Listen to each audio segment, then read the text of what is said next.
Hi guys. Nako. Ganito ang abroad guys. Ha? Nainis talaga ako ba? Porket hindi, wala akong luto buong araw ngayon kasi Friday ngayon, umalis sila lumabas. Nung bumalik naman mga palangga. Ha? Nung bumalik sila, alas 10 na ng gabi, mag-alas 11 na. Palulutuin pa ako ng sabaw. Diyos ko, binuo ko. Yun na nga eh. Hindi ako pinaluto ng buong araw. Pero kahit magkalahating gabi na, mapaluto pa rin. Yan. Ganyan sila dito. Kaya kayo dyan sa Pinas, huwag na kayo, mag-abroad. Dyan na lang kayo. Business na lang kayo dyan. Ay, naku. Nainis talaga ako ba? Oh guys, oh. Oh. Baka gusto nyong malaman kung ano itong sabaw itong mga palangga, oh. Maganda to sa may mga lagnat. May mga iniindang sakit na pwedeng kainin. Hindi makakain ng kanin. Oh, ito. Marami ito sa atin. Carrots, patatas.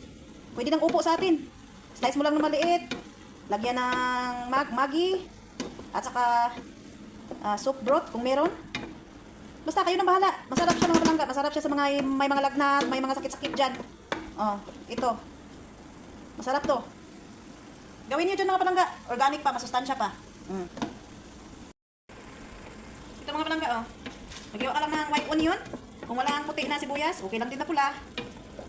Gisa-gisahin mo lang. Lagyan mo ng mainit na tubig. Yung boiled water na talaga mga palangga.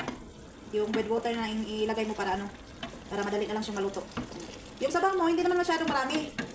Yung ano lang, katamaan lang ng ano, tamang-tama sa sukat niya. Ganon. Tayin mo na lang na ano, maluto yan. Di ba? Maganda to sa may mga lagnat na ano, walang ganang kumain ng kanin. Ito. Ito, hahaba ang buhay natin ito. Ito na guys, tingnan nyo. Ready to eat na sila. Ito ng sabaw. Garnish nyo lang ng ano guys, ng sibuyas dahon na slice nyo ng maliit lang.